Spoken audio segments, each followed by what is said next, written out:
CBS News Bay Area Afternoon Edition with Makovec. Right now on the afternoon edition, Bay Area teenagers hitting the streets to make their voices heard, their message against ICE. Thanks for joining us. Right now, hundreds of high school students in the East Bay are walking out of class, protesting immigration enforcement. Our chopper was overhead as students from the San Lorenzo Unified School District joined students at Mount Eden and Berkeley high schools. They all converged in the Walmart parking lot in San Leandro for the walkout. It all started at 9:45 this morning, and with massive turnout, at times it looked more like a parade. We talked to one student organizer about why they chose today to get their voices heard. We chose this day for the children to walk out, for the children to do something, because on Friday the blackout has been for adults, their workplaces, and not all these students can miss school for that. But we do know that we get one protest day a year, and so why not use it? The San Lorenzo School District policy does allow students one excused absence per year to participate in free speech activity. The school district didn't sanction this event, but school faculty did monitor it and told us it's important for their students to be civically engaged. The Bay Area walkouts come as there is new uproar in Minneapolis, where Democratic Representative Ilhan Omar was assaulted last night during a town hall meeting. A man sprayed her with some sort of unknown substance. Doesn't appear she was hurt, but new details, meantime, emerging about the shooting death of nurse Alex Preddy. Matt Gutman has the latest. Kristi Noem must resign. Just as Congresswoman Ilhan Omar called for Department of Homeland Security Secretary Kristi Noem to step down, police say 55-year-old Anthony Kamirzak charged at her during that town hall Tuesday night, using a syringe to spray an unknown substance before being tackled to the ground. Despite safety concerns, Omar, insistent, continued the event. We are Minnesota strong, and we will stay resilient in the face of whatever they might throw at us. The attack followed yesterday's release of the first Customs and Border Protection internal report on the shooting of Alex Preddy on Saturday, the second fatal shooting by federal agents in 3 weeks here. The memo sent to congressional staff and obtained by CBS News said one Border Patrol agent yelled, "He's got a gun," multiple times before two federal officers opened fire at Preddy as he was on the ground. There was no mention of the 37-year-old brandishing a gun, as DHS Secretary Noem had claimed soon after the shooting. I don't like that he had a gun. Despite that, I say that's very unfortunate. President Trump said Tuesday his new on-the-ground commander, Border Czar Tom Homan, is part of a new effort to, quote, de-escalate a little bit. Minnesota Senator Amy Klobuchar told us the federal pullback in Minneapolis has begun and that President Trump's change in field commanders signals a change in direction for the operation. I have not agreed with everything that Mr. Homan has said in the past or done, but I believe the intent is to change this and bring these agents out. Police say that Representative Omar was uninjured, but that they are still investigating that foul-smelling substance that was squirted on her. Back to you. A federal law enforcement official confirmed to CBS News that the agents who were involved in the fatal shooting of Preddy have been placed on administrative leave. Democratic leaders are calling for DHS Secretary Kristi Noem to be fired or face impeachment proceedings in the aftermath of Saturday's shooting death of Preddy.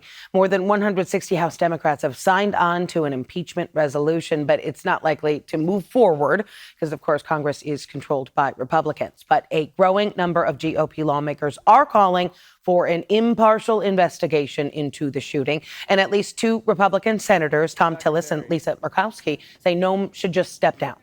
She has taken this administration into the ground on an issue that we should own. We should own the issue of border security and immigration. So far, President Trump appears to be standing by Noem. The backlash over the shooting and immigration crackdown in Minneapolis has also triggered a standoff on Capitol Hill over a bill to fund the Department of Homeland Security. That deadline coming up on Friday. Democrats are pushing for reforms to be included in the negotiation. I am looking for a series of changes in conduct so that Border Patrol and ICE are following standards that most of us expect of every state and local law enforcement officer. The structure of the bill actually provides incredible safeguards and a lot of progress. Senate Republicans want to move forward with a vote on the funding measure without changes, saying other agencies such as FEMA and the TSA would be impacted by a partial shutdown. We are counting down the days until Super Bowl 60 at Levi Stadium, and thousands of people are coming to the Bay Area for the game. We're one of the many watch parties or events. And with the Super Bowl matchup set, crews are working to get the field ready for kickoff. The NFL's field director, Nick Pappas, gave us a behind-the-scenes tour of what it takes to get the stadium ready. He says the goal is perfection, not only for the players, but for the big performances from Green Day and Bad Bunny. Kind of shared real estate, as I like to say, where some of our entertainment components will start to work on the field as well. So we'll bring down halftime rehearsals, pregame player intro rehearsals, pregame and postgame ceremony rehearsals, things like that. He says all the maintenance needed for the new field will keep this crew busy right up until kickoff. Super Bowl 60 between the New England Patriots and Seattle Seahawks, February 8th at 3:30 p.m. Outside Levi Stadium, there are some road closures you need to know about if you're going to be in that area. Take a look at this map below me. That'll show you what you will come across if you're going to be driving anywhere near Levi Stadium. Starting today, Tasman Drive is closed between Calle del Sol and Great America Parkway. That closure is going to be in effect through February 13th. Signs and barriers are up to steer drivers, cyclists, and pedestrians onto local and regional detours. Yes, the sidewalks closed as well. Headlines we are tracking around the Bay Area at this hour. Video of a massive 2-story home in Napa County fully engulfed in flames. CAL FIRE says this home in Angwin is a total loss after this fire tore through the structure this morning just after 5 a.m. This drone footage shows what crews saw when they arrived at the home on West Lane. Fire officials say nobody was home. Crews worked quickly to knock down the flames, avoiding a spread to nearby properties. No word on any injuries or what might have caused the fire. Contra Costa County health officials say a person is dead after eating wild foraged mushrooms that he picked at a regional park. They believe this person consumed death cap mushrooms, the same toxic species blamed for a Sonoma County death earlier this month. State health leaders say that California typically sees fewer than 5 cases of wild mushroom poisoning in an average year. But since mid-November, there have been at least 35 cases across Northern California and the Central Coast, including 4 people who died. The San Francisco Department of Public Health has confirmed several cases of tuberculosis at Archbishop Reardon High School. Here's what we know. 3 confirmed cases, the school requiring all students and staff get tested. Department of Health is also recommending people at the school mask up while inside. San Francisco educators, meantime, are one step closer to a possible strike. Today is the final day for union members to vote on whether or not they want to walk off the job. United Educators of San Francisco say the district has not moved on key demands since last May, including higher pay, better staffing, and fully paid family health coverage. The district's latest offer includes a 6% raise spread over 3 years and a path to fully funded family benefits, but the union rejected that as insufficient. If members vote to strike, it would be the first teacher strike in San Francisco in almost 50 years. Still ahead here at noon and streaming on CBS News Bay Area. Job cuts for one tech giant. What's next for the thousands of people who are getting laid off from Amazon? Plus, Trump accounts is what they're called. They just launched how the government says they can help you save for your child's future. And we're doing a recap of the past 24 hours with those rainfall totals and some different weather as we dive into this weekend. More on that coming up in just a bit.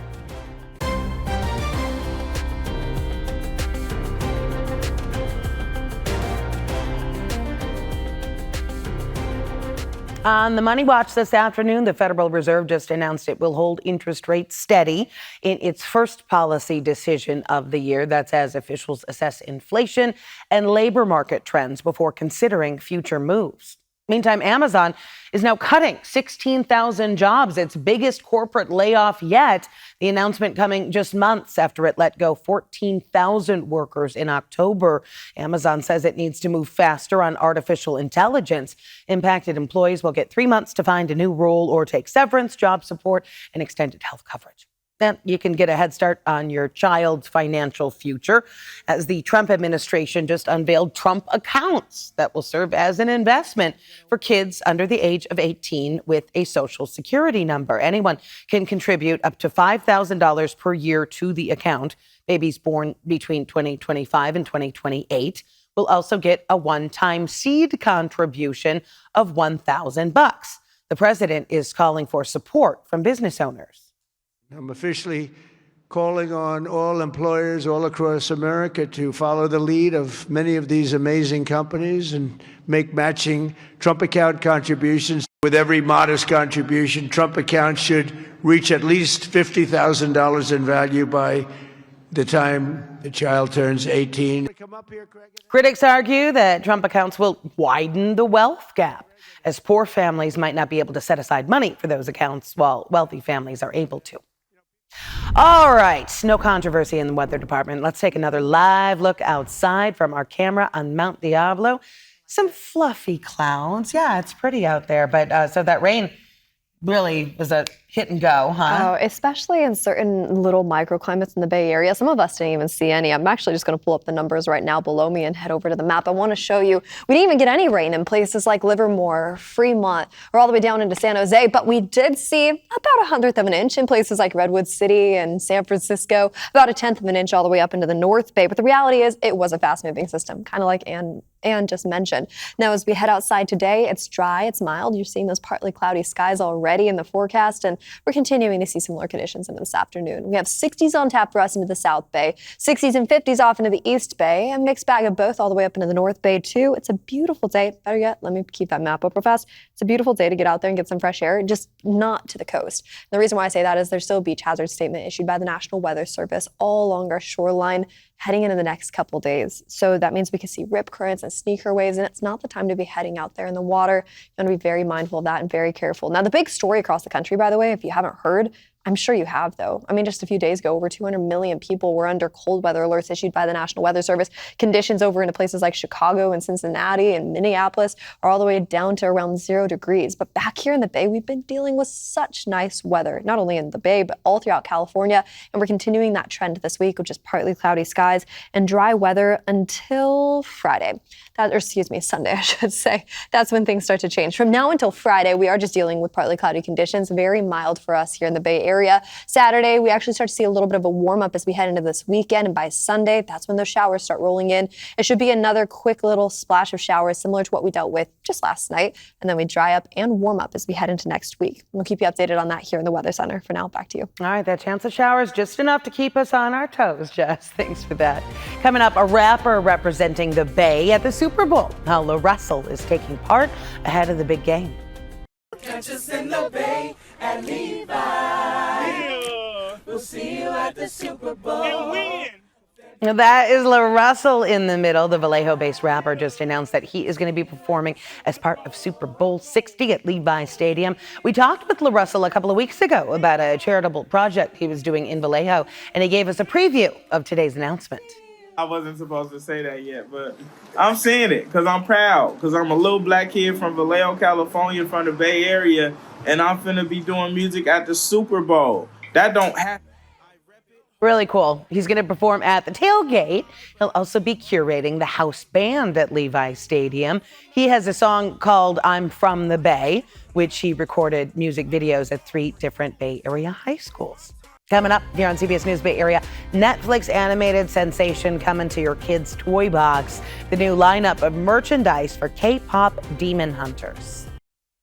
K-pop Demon Hunters fans about to get a lot more merch. Mattel is launching new dolls, fashion figures, collectibles, even an Uno deck based on the hit Netflix movie Something for Everybody. Hasbro is rolling out Nerf-style demon fighting blasters, light sticks, and Furby-like Furblets, all based on the film's creatures. Most of the toys arrive later this year, of course, just in time for Christmas, with some dolls already up for pre-order. Thanks for joining us for the afternoon edition. Remember, we are streaming 24/7 on the free CBS News app.